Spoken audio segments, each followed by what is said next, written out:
Hi guys! So, habang nagdidilig ako, napansin ko lang guys, ayan, share ko sa inyo, ayan, bigyan natin ng update itong ating, nakalimutan ko yung ano nito, tricolor ata yun guys.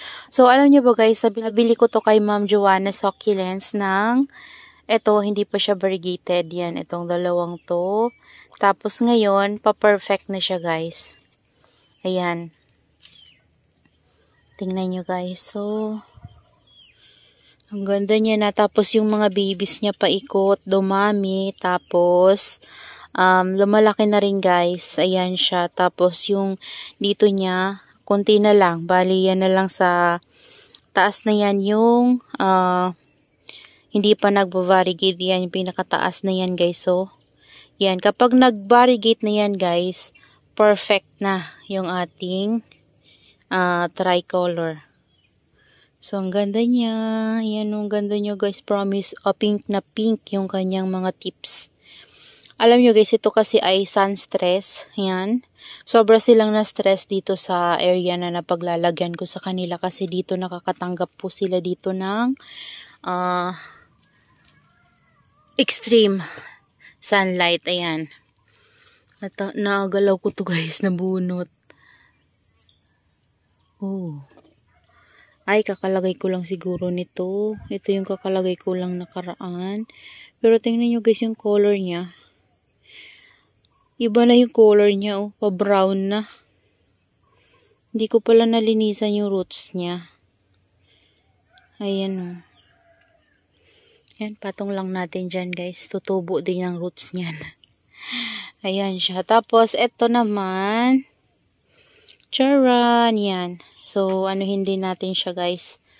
Diligin din natin siya para malinisan.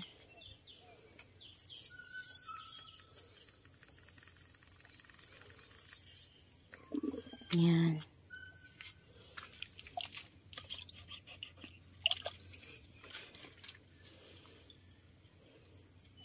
Yan. So, ito naman ay nabili ko to guys kay Searching Yancy. And, naripat ko siya dito sa pot na to. So, ngayon guys, tingnan nyo. Ano na siya, talagang sobrang taba na niya. O, tingnan nyo yung kanyang yung kanyang skin, talagang banat na banat. Ayan, no. So, dati kulubot yan. Tapos, pag bagong tanim natin to siya guys, ay malambot. Ayan, ganyan po talaga yung ating mga cactus. Kapag bagong tanim po, malambot siya. Yan kasi dehydrated sila. So, kapag nag-roots na sila at nakainom na sila ng water, so, tumitigas na yan guys. Ito, matigas na to siya, oh. Yan, tapos yung baby niya dito, lumalaki na rin. Yan, kapag medyo malaki na talaga yan guys, tatanggalin ko na yan para mas lumaki pa tong ating mother plant. Yan, tapos lumalaki na din yung mga babies kasi na iba guys, so. Yan, before, wala naman yung ibang yan. So, ito lang talaga guys yung nandito. Itong dalawang malaking to. Ayan, ngayon, may mga bagong tumubo. Ayan, may pasulpot na naman siya. Ayan, so malapit na rin to guys maging perfect. Ayan, so bali 2 ribs na lang. Ayan, tsaka ito. Ayan, perfect na siya. Ito yung ating dark moon. So, dito ko sila guys nakalagay. Ayan, sa area na to. Diyan ko sila nilalagay. Ayan. Tapos, ito naman na isa guys. Ito yung pinaka-favorite ko talaga nung una na nabili ko to kay Searching Yancy. Kasi, ano to guys, sobrang red na red talaga siya. Yan. As in red. So, ngayon, tingnan nyo, lalo pa siyang naging red. Pa-perfect na rin siya as in magiging full bar na siya guys. So, ayan no. Pawala na yung mga dito niya. Ayan. So, sobrang ganda niya. Oh, ang ganda talaga guys. Promise. Ang ganda niya. Ayan. May hano ata to guys. Sobrang ganda ng kulay nila. So, ganito yung mga gustong-gusto kong mga, mga cactus nung unang collect ko nito guys. Yan, kay Searching Yancy ko siya nakuha. Yung mga ganito natin na kulay ng mga gymno. So, Halos lahat ng ating mga gymnocalcium at saka astrophytum ay galing kay Sir Ching Yancy. Pero yung mga Mirio naman guys ay wala si Sir Ching Yancy. Kaya naman yung ating mga Mirio ay galing kay Ma'am Jennifer Bugsit. Ayan yung mga seller, mga binilan ko. Ayan, sinishare ko sa inyo guys para if sakaling gusto nyong bumili sa kanya, i-search nyo na lang po yung mga pangalan nila. Ayan, so ito naman kay Ma'am Joanna. Ayan, ito yung mga dati ko pa na nabili yan kay Ma'am Joanna, maliliit lang sila, and yung iba ay kay Sir Ching Yancy. Ito kay Ma'am Joanna ko to guys nabili, o yung clamping natin. So halos lahat sila dito kay Sir Ching Yancy na nabili ko. Yan, ito din, itong nilagay ko dito sa ating arrangement, yan kay Sir Ching Yancy yan guys. So ayan, nagdidilig ako ngayon kasi minimiss ko talaga sila guys. Kasi tuyong-tuyo. Ayan. Yung mga pala guys, update dun sa mga gymno na unbox natin, last unboxing, galing kay Sir Ching Yancy. Ito yung sila guys, so. Ayan. Tingnan nyo yung kulay nito guys. Wala pa siguro tong roots. Ewan ko lang, wag na nating galawin. So, ayan guys, so. Yung kulay nila, nagbabago na din. Kasi dito guys, nainitan talaga sila. Lalo na ngayon guys, hindi ako naglagay ng net. Kasi ngayon, mainit pero hindi, yung tama lang talaga ng sikat ng araw. Kaya naman, hindi ko na nilagay yung net. So, kapag ganun naman kasi guys yung weather, yan, alam kong hindi naman sila masa-sunburn. Kapag alam kong kayang-kaya nila yung init na hindi na mild lang, parang mild lang guys. Uminit siya pero mild lang. Kapag uminit ng masakit, nawawala din, tapos kukulimlim, tapos babalik, ganon yung ng weather ngayon. So hindi ko na nilagay yung net. Kaya naman nakatanggap sila dito ng full sun today. Ayan, kasi nainitan sila. Ala, nagalaw ko to.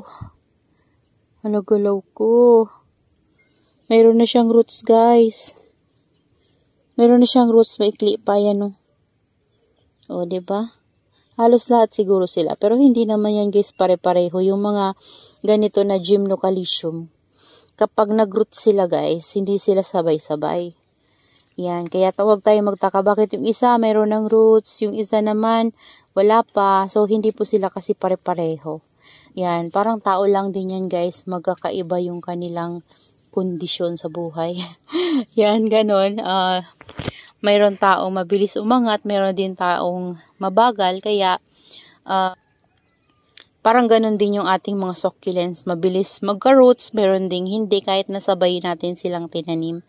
Diba, kahit na anong soil mix yung gamitin nyo guys, kapag yung succulents, mabilis talaga siya magbigay ng roots.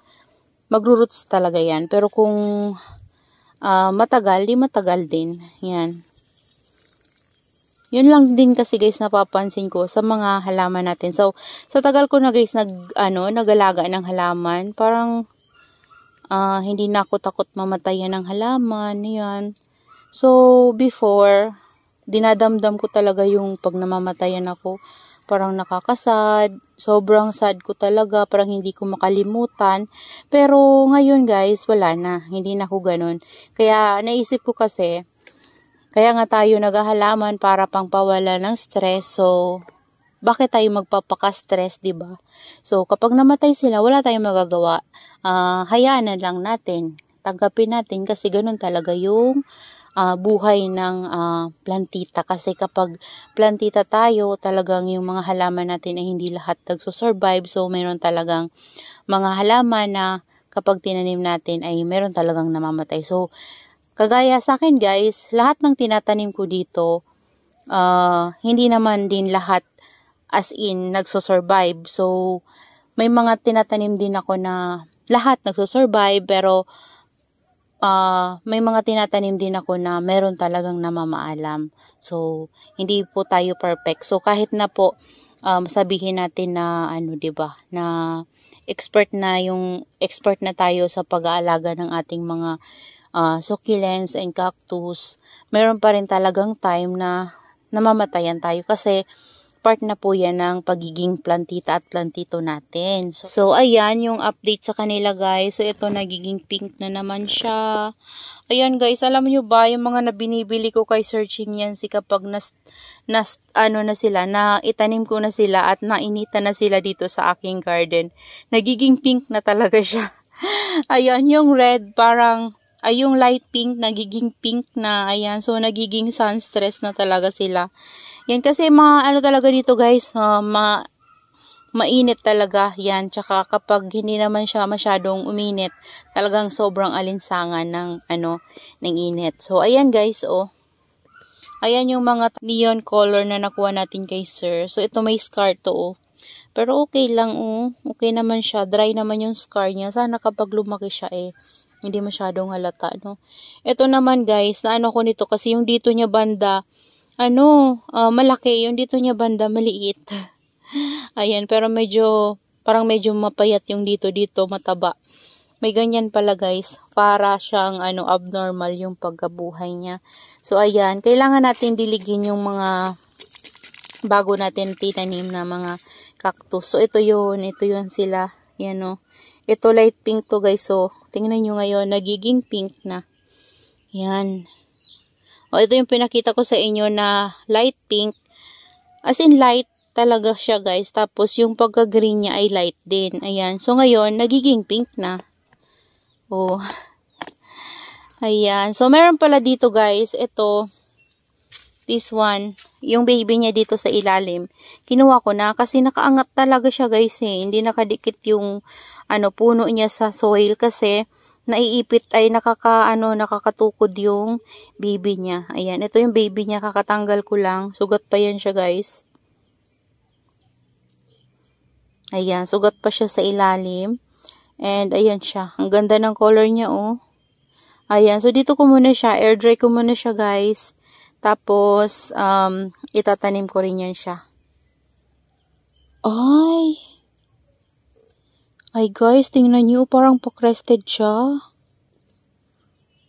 Wow. Pa-crested siya guys. Hala, sana mabuhay ko to siya guys. Tinanggal ko, oh my god. Ngayon ko lang napansin. Guys napansin, parang pa-crested siya Ang ganda pa ng color. Yan, air dry ko muna to guys, dito. Yan, para after siguro mga kinabukasan, yan, siguro bukas itatanim ko na siya sa soil. And didiligin ko na rin siguro. Ayan, pa-crested talaga siya. Ngayon ko lang napansin. Oh my G. Yan, tinanggal ko kasi siya guys, kasi nandito talaga siya guys sa ilalim. Ayan, nandito siya sa pinaka-bottom ng ating nakatukod siya. So, hayaan na natin. Kahit ito guys, so tingnan nyo, yung mother niya, tingnan nyo. Yan, sana mag-crested. Kasi wala pa akong crested guys. Mahal kasi guys ang crested so, kaya hindi na ako nabili. Ayan, so, hayaan na natin na ganyan. So, gusto ko pa rin naman yung mga ganito.